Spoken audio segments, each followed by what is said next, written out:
Bismillahirrahmanirrahim. In the name of Allah, the most gracious, the most merciful. Dear students, Assalamu alaikum.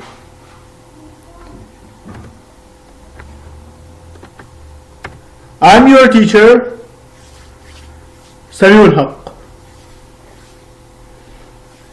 Hope you all will be fine, hale and hearty.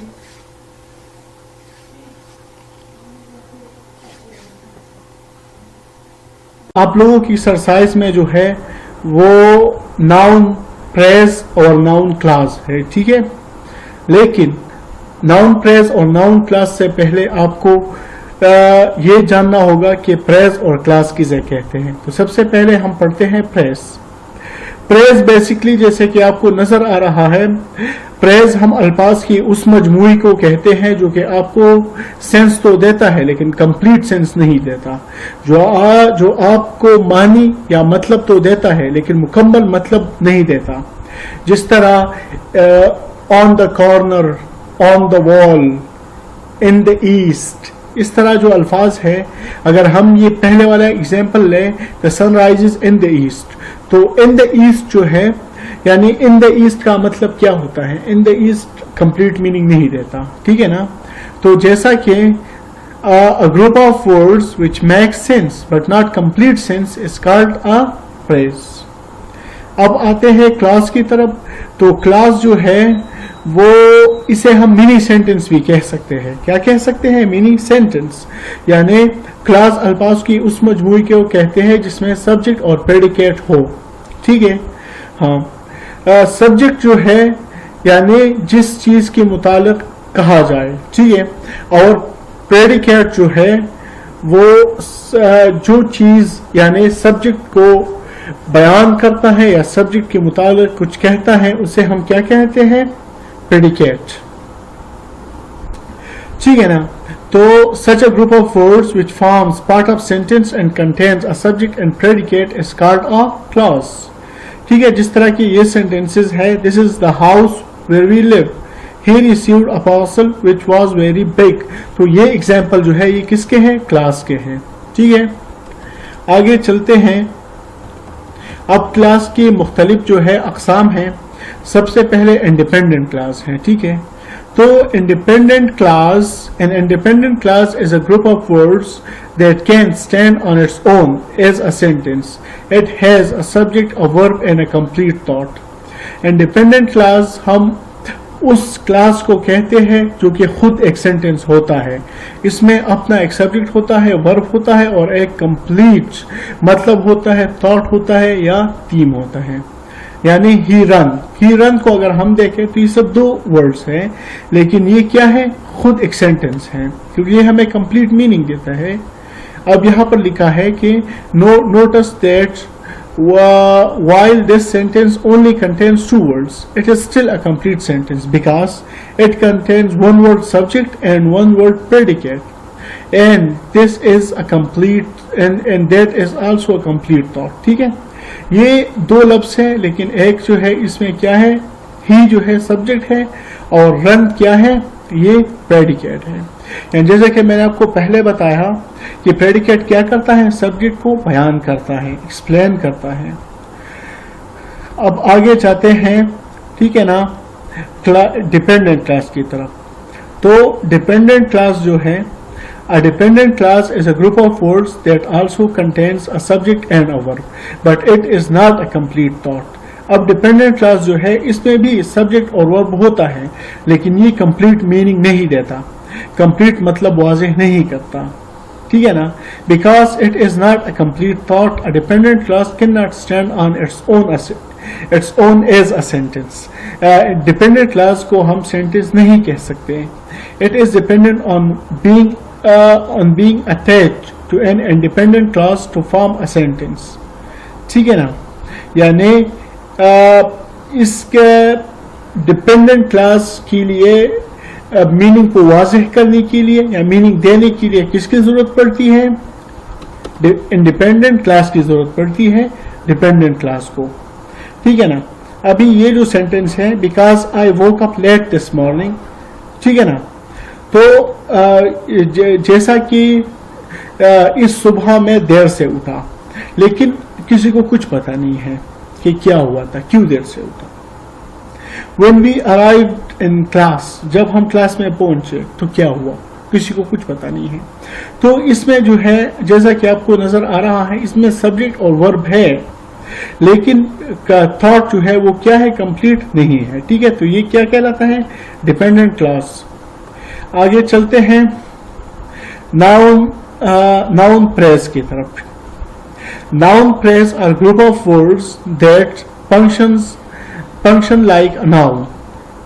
Noun phrase जो है यानी अल्फाज का वो मजमुआ जो कि noun की तरह काम करता है, उसे हम क्या कहते हैं, noun phrase. A noun phrase is a group of words that work together to name and describe a person, place, thing or idea. यानी जो काम नाउन करता है वही काम अगर अल्फाज का मजमुआ करे तो उसे हम क्या कह सकते हैं, नाउन फ्रेज। ठीक है ना।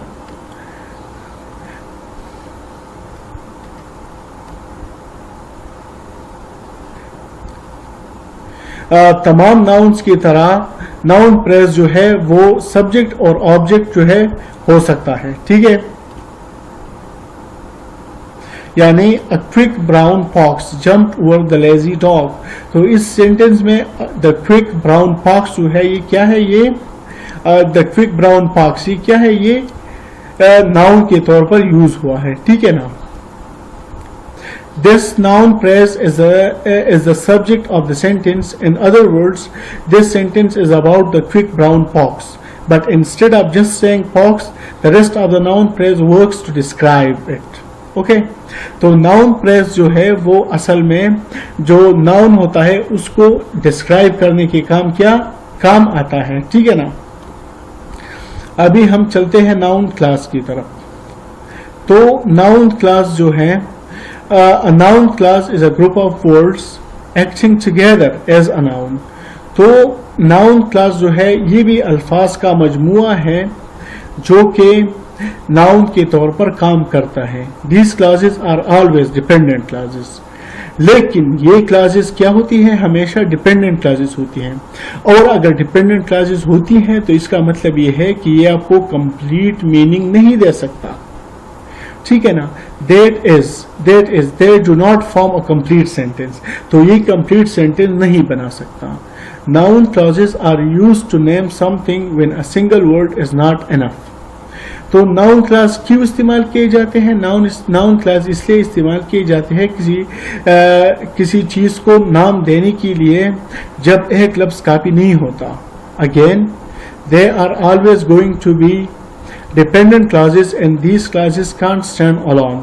तो इसमें डिपेंडेंट क्लासेस इस्तेमाल होती है और आप लोगों को पता है कि डिपेंडेंट क्लासेस जो है वो अकेले इस्तेमाल नहीं हो सकती, और अगर हो सकती है तो मतलब नहीं देती। तो उसके लिए हमेशा जरूरत पड़ती है इंडिपेंडेंट क्लास की। ठीक है ना। If a dependent class stands alone, it forms a sentence fragment, not a full sentence. अगर dependent class को फिर भी हम इस्तेमाल करते हैं तो ये सेंटेंस का एक हिस्सा बन जाता है, ना के पूरा जुमला। या I have met the man who won the lottery. ठीक है ना। तो जैसा कि who left his house on the floor, who won the lottery, who holds the future, what the future holds. ठीक है ना। तो ये जो है ये सारे सेंटेंसेस जो है इसमें क्या है, ये क्या इस्तेमाल किए हैं, नाउन क्लॉज इस्तेमाल किए हैं। ठीक है ना। जैसा कि लिखा है कि I do not know what the future holds but I know who holds the future. Oprah Winfrey का ये सेंटेंस है, यानी द ट्रूथ। इसमें दो नाउन क्लॉज इस्तेमाल की गई है। क्या इस्तेमाल की गई है, दो noun clause. What the future holds and who holds the future. In both cases the clauses are doing what nouns can do, acting as direct object. ये दोनों जो है ये नाउन के काम करते हैं, यानी डायरेक्ट ऑब्जेक्ट के तौर पर यहाँ पर क्या हुए हैं, इस्तेमाल हुए हैं ये दोनों। ठीक है। हाँ, अभी अगर आप नाउन क्लॉज जो है इसको स्पॉट करना चाहते हैं, यानी तलाश करना चाहते हैं सेंटेंस में, तो आप जो है how, that, whatever, when, where, whether, which ever, who, ठीक है ना, whom, ये सारे जो है ये आपको नाउन क्लॉज को ढूंढने में मदद दे सकते हैं। ठीक है। अभी हम आते हैं एंटीसीडेंट की तरफ, ठीक है। तो एंटीसीडेंट जो है अ वर्ड और phrase that a pronoun refers back to, यानी एक लफ्ज या फ्रेज, ठीक है ना। अगर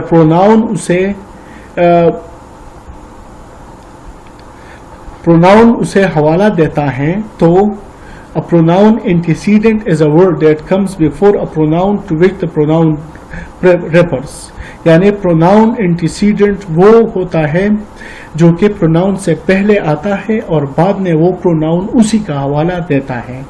यानी अगर ये सेंटेंस हम पढ़े, he picked a book off the shelf and handed it to Sally, तो यहाँ पर जो बुक है ना, ये एंटीसीडेंट है किसका? एट का, यानी ही पिक्ड अ बुक, तो ये प्रोनाउन एंटीसीडेंट पहले इस्तेमाल हुआ है, ठीक है ना।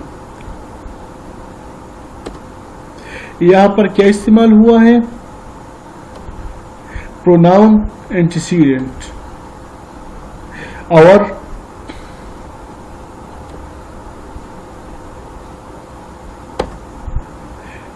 प्रोनाउन एंटीसीडेंट जो है यहाँ पर बुक जो है प्रोनाउन एंटीसीडेंट इस्तेमाल हुआ है, और इस बुक का हवाला दिया है किसने? इट ने, ठीक है ना। तो इसे हम क्या कहते हैं? एंटीसीडेंट, ठीक है ना।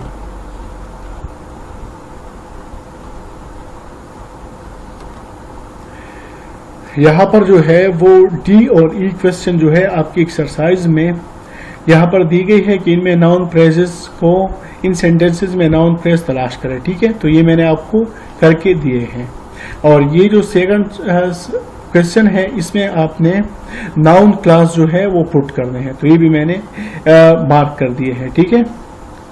तो this is the end of exercise. इंशाल्लाह अगले लेक्चर में हम सेकंड जो चैप्टर है या लेसन है the champions by Perry Thomas वो शुरू करेंगे। तो आप पहले से वो एक बार पढ़ लेना कि आपको फिर कोई मसला ना हो। Thank you very much.